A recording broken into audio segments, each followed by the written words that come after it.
आषाढी एकादशीच्या पावन पर्वानिमित्त भक्तिरसाने नटलेले का विसली रखुमाई हे व्यावसायिक संगीत नाटक आता एका नव्या टप्प्यात प्रवेश करत आहे. महाराष्ट्र शासनाच्या सांस्कृतिक कार्य विभागांतर्गत सांस्कृतिक कार्य संचालनालयामार्फत आणि मंत्री ॲडव्होकेट आशिष शेलार यांच्या वतीने या नाटकाच्या विशेष प्रयोगाचे आयोजन करण्यात आले आहे. रसिकांकडून उत्स्फूर्त प्रतिसाद, विविध स्तरांवरील प्रशंसा आणि समीक्षकांच्या सकारात्मक प्रतिक्रियेमुळे या नाटकाने यशस्वी वाटचाल केली आहे.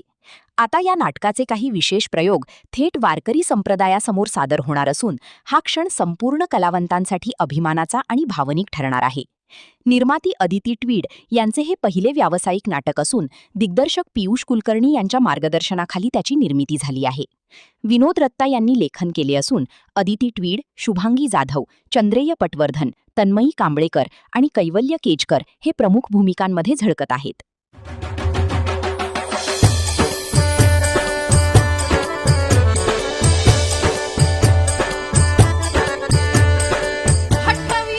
झाली तुम्ही एकमेकांकडे बघितलं नाही.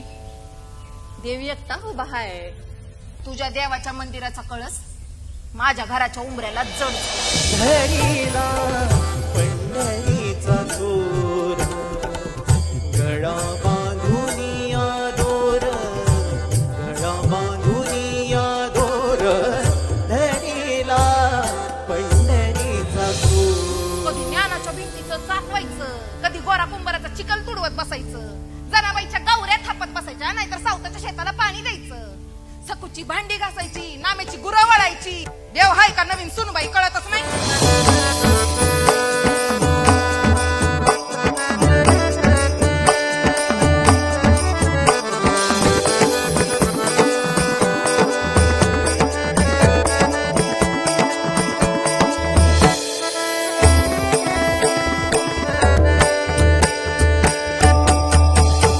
नसलेल्या पोरींनी तुझ्या ओव्या वाचल्या ना की त्यांना पंढरपूर माहेर वाटत. माझी सुंदर आम्हाला चालायला लागली. मला घेऊन चल, मला घेऊन चल.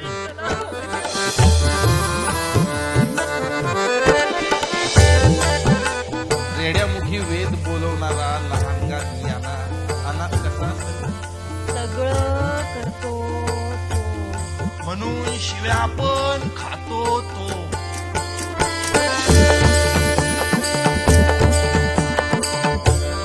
देव ना अवघड असतंय. हा वय तर देवपणापेक्षा संसाराचं ओझ लय जड आहे.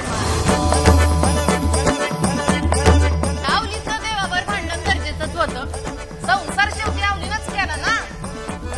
आणि आम्ही काय करतोय? पुष्प किमान जाणतोय. पुष्प किमान.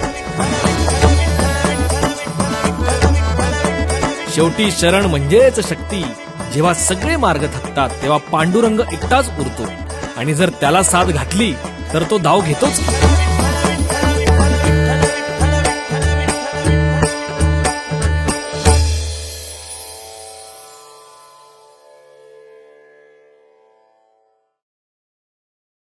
यावेळी संपूर्ण चमूने वारकरी बांधवांशी संवाद साधत संत वाङ्मय, अभंग आणि भक्ती परंपरेतील जीवनमूल्यांचा संदेश या नाटकातून अधिक प्रभावीपणे मांडण्याचा प्रयत्न असल्याचे सांगितले.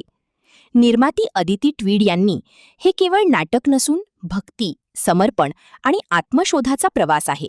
वारकरी संप्रदायासमोर ही कलाकृती सादर करण्याची संधी म्हणजे आमच्यासाठी पांडुरंगाच्या चरणी अर्पण केलेली सेवा आहे, अशी भावना व्यक्त केली. या नाटकाचा विशेष प्रयोग शुक्रवार 31 जुलै 2026 रोजी दुपारी 12 वाजता श्री संत ज्ञानेश्वर महाराज सांस्कृतिक भवन अमरावती येथे आयोजित करण्यात आला आहे. हा प्रयोग सर्वांसाठी पूर्णपणे निःशुल्क असून अमरावतीकरांनी मोठ्या संख्येने उपस्थित राहून या भक्तिरसपूर्ण संगीत नाटकाचा लाभ घ्यावा असे आवाहन आयोजकांच्या वतीने करण्यात आले आहे.